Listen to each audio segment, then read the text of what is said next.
we can conclude, frankly, that we deserve to go down after this long run, right? Or we can simply admit that things got way too frothy. Too many stocks were going up on very little news or no news at all. And now those momentum buyers are deservedly getting their heads handed to them, and they're leaving. The alarm's good for Bitcoiners. If you think about what's happening right here, Wall Street's getting an intelligence test. If you paid attention in Economics 101, you're going to pass this test.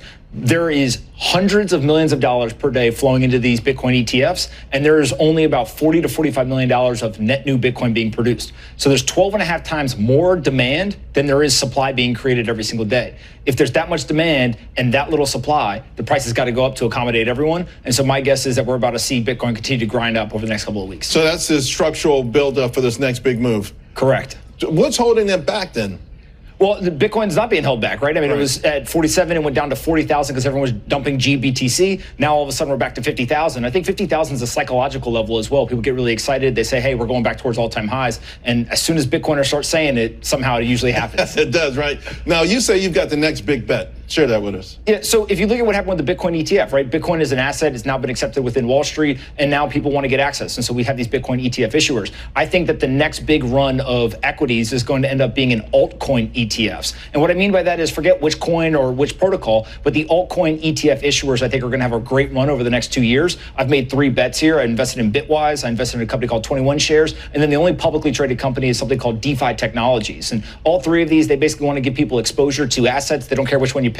They just want to make sure that it's easier for you to put money into this ecosystem in this industry. And I think all 3 will do well. So a big thing with the ETF, the spot ETFs was general acceptance, not just Wall Street, but, Wall Street kind of giving it the veneer of acceptance. So, you're watching the Super Bowl, you couldn't help but see Jack Dorsey in there with Beyonce and Jay-Z with the Satori shirt on. Then I don't know what this was about, but I saw President Biden now, he's got the laser eyes. I don't know if that has anything to do with Bitcoin. But the bottom line, though, is generally, do you think that it's starting to reheat? Because there was this massive sort of, hey, everyone was talking about it, then it kind of fell apart. And, when that happens, a lot of folks who are not necessarily intelligent, into these things, they walk away and never come back. It feels like they're coming back. The beauty of Bitcoin is that it's a decentralized organization. There is no CEO, there's no board of directors, and there is no marketing team, but price is the marketing campaign. And as the price goes up, more people talk about it. We're talking about it here today. More investors start to pay attention. They put capital in, and has this positive, reflexive kind of mechanism, which will drive the price higher and higher, which gets more people talking about it. And that's what leads to the outperformance. So what's the all-time high? The all-time high is $69,000. The most entertaining outcome of course, is exactly what's going to happen. But you think we'll at least test that this year, maybe? I think that we'll go to a new all-time high before the end of the year, especially if we continue to see hundreds of millions of dollars flowing into these ETFs every day. Welcome to the Crypto Teacher. And I come back with that video just to make you think. Don't forget to like and subscribe to the channel. And make sure you join the Patrons. If you're not a part of the Patrons, make sure you're hitting the Cash App. And yes, you have Jim Cramer saying things may have got too frothy. Now, the only reason why we made a run last year in the 4th quarter because Jerome Powell stated they were looking at lowering rates. And of course, the bond market reacted and yield rates plummeted. And now that we know they're not going to cut rates, probably not until the summer, and that means yield rates are going to steady rise. And it's going to hit crypto and stocks. And guys, we know we're still going to have the pumps and dumps, but all you have to do is keep your eye on the yield rates. And remember, the Crypto Teacher told you. Now, we had pump on Fox Business, and like I stated, anytime Bitcoin makes a strong move up, or anytime Bitcoin makes a strong move down, you will see pump on Fox Business and CNBC. But he talks about eventually getting a altcoin spot ETF. And all we have to do is go back to Larry Fink. Everything is going to be tokenized and put on blockchain. And that's the reason why spot Bitcoin ETFs are so important, because we're not going to have the same amount of growth over these next 10 years that we've been having, because now the Fed is going to start shrinking all this spending because it knows it needs plenty of liquidity in order to do real-time settlement. And we heard it from Blackstone, Drunken Miller, Larry Fink, that we're going to go 10 years with no growth. And remember, tokenization is going to make everything cheaper. I brought you the Ray Kurzweil videos. We will be headed towards hyper deflation. And remember, the crypto teacher told you. Now we have Jeremy from Circle and Kenneth Rogoff speak of underground economies. And that's where Bitcoin will be able to flourish. But guys, we know that is definitely not correct. The whole point of Bitcoin and crypto is for this new digital economy, where the robots, algorithms, and drones take the economy over, pay each other with crypto, and the sheep go inside the metaverse. And I don't care what TV station you look at on social media, no one talks about the fourth industrial revolution and all this technology that is coming your way. And unfortunately, the sheep are distracted on things that don't matter. And all you had to do was look at the numbers when it comes to the Super Bowl, the most watched show in history, Babylon 2.0. Now we have Jeffrey Gundlach speaking of all the money the United States has to borrow. We know just to service the debt is over $1 trillion. And then on top of it, we know yield rates are going to start climbing. And when the Fed does finally start to cut rates, we know it's not going to help because it's too much debt. Remember, this is a plan that moves in phases. And we get the CPI numbers today. And we know the Fed already knew what the numbers were on Friday.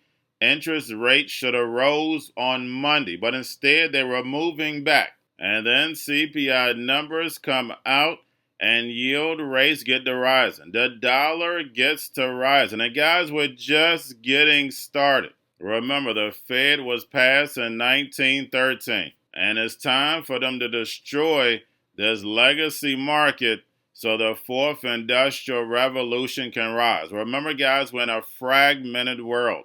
And the puzzle was not put together overnight. But we see the pieces moving in the right direction to this digital economy. And remember, the crypto teacher told you, because he knows, when it comes to the NWO, it's all planned out. You have a wonderful day. A qualifier is the world underground economy is huge, maybe 20% of global GDP, at least those are my estimates. And you don't control that as much. And so there is always going to be a market for Bitcoin and things which are stateless currencies there. And I'm not saying that's not valid. I'm not, but we have to, look at that separately. That market's not going away. And even if, the United States tries to regulate it into oblivion, it's still going to thrive in some areas that are significant. But I think that we have a problem with the amount of money we need to borrow. And that will cause a strange movement that we're all used to thinking that the economy gets soft and interest rates are taken way down by the Fed, and long-term interest rates also go down by a couple hundred basis points at least. But I got a feeling that when the economy weakens enough so that the Fed really does cut in earnest, I think we're going to be having a real big problem with people understanding how much debt expense we have. And they might start thinking that longer-term interest rates need to be at, they were 10% real yields in 1984. So it's not at all implausible that interest rates could go up into the high single digits. Now, I don't always hit some of these indices, but I think it's important to hit it today. If you look at the headline actual index for CPI, it's 308.417. Which means that if you go back to 1913, we've never had this index higher than it is right there. And if you strip out food and energy and you look at CPI core, the actual index, this one is seasonally adjusted. The headline is not seasonally adjusted. This one comes in at 314.43, by far the biggest it's ever been, going back to record keeping in 1957. So these numbers are hot. Interest rates have zoomed up. These are now representing some of the highest yields of the year by far. 4.28 in a 10-year. We see pre-opening equities, of course, moving lower. And none of this should be shocking. And this is a cautionary tale for those especially Fed speak, continually annualizing 3 and 6 month rates as if it's set in concrete. This set of numbers shows that is not true. And the biggest tail risk of any traders that I talk to seems to be higher inflation. Going to a different economy, and we're going to be learning more about that as we go. But clearly, we're learning that things can be done from remote locations. We're learning that technology can replace people even more than we thought. We're not going back to the same economy. We're recovering, but to a different economy, and it'll be one that is more leveraged to technology. And I worry that that is going to make it even more difficult than it was for many workers. In Silicon Valley, and my friends who work in technology know that what we did to the manufacturing workers, we are now going to do to the retail workers, the call center workers, the fast food workers, the truck drivers, and then even bookkeepers, accountants, insurance agents, lawyers, and on through the economy. So what happened to the manufacturing workers is a very clear sign. And so we'll import Chinese-based CBDC technology. So it's going to be CBDC in a box provided to you by the People's Bank of China. But every stock, every bond, every currency, every commodity, every piece of art, every private business, every piece of real estate will eventually be a token on a blockchain, an entry on a ledger, permanent and immutable. We will have truth instead of trust, and we will save over $7 trillion a year. 6 to 8% of global GDP is wasted by the friction of the trust industry that's necessary when you have dual entry accounting. With triple entry accounting, which is what a blockchain is, we get rid of all of that friction. It's a beautiful future. Like what you see in China and their social credit scoring systems, right? If we get identity wrong, it could be a tool to enslave humanity. And if we get it right, it could be a tool to liberate humanity. And as an American, I'm obviously rooting for the one that's on the side of freedom. Bitcoin is an international asset. And also, I do believe the role of crypto is, it's digitizing gold. I actually believe this technology is going to be very important. Look at it. We have been part of a huge revolution in investing through ETFs. We believe that ETFs will be changing the whole way we invest. Many people still use it as a means, people are investing it for indexing. No, the majority of people who are putting money in in ETFs are active investors that are buying exposure. The entire bond market is being transformed as we talk right now. I believe the next generation for markets, the next generation for securities will be tokenization of securities. And if we could have that distributed ledger that we know every beneficial owner, every beneficial seller, we all have our code of who's buying, who's selling, instantaneous settlement. And think about it, it changes the whole ecosystem. Chinese bank ICBC has been hit by a ransomware attack, and the U.S. Treasury market, as a result of that, has been disrupted. This, according to the Financial Times. We're getting it more right now with Bloomberg's Shonali Bassick. Shonali, what do we know? Listen, we have the Financial Times now reporting that ICBC, one of China's largest banks here, was hit with a ransomware attack. And remember, they're a very significant intermediary in the Treasury market. The SIFMA has told its members that this has been part of the reason here that the system is kind of clogged up, if you will, during that auction that we saw a little bit before. The attack had prevented ICBC, according to the Financial Times, from settling Treasury trades on behalf of other market participants. A large executive at a major bank also telling the paper that such a large party on the fixed income clearing corp creates major concerns, potentially impacting the liquidity of Treasury markets. Now, it was not just a poor auction. It was absolutely lousy, and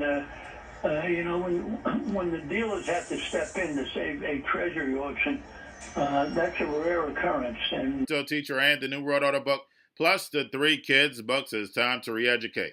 Also, new to cryptos, Coinbase, Bitrue, Binance.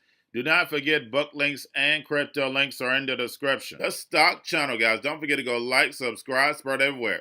You have your Kobo, your chip stocks, your banking, your gaming. While everybody's sitting at home, get home stocks, the Seaver, the biotech stocks. And while everybody's at home wishing they were still getting that free money, what are they doing? drinking and smoking weed. Don't forget about those stocks, and you have a wonderful day. The most powerful person in the world is the storyteller. The storyteller sets the vision, values, and agenda of an entire generation to come. Steve Jobs.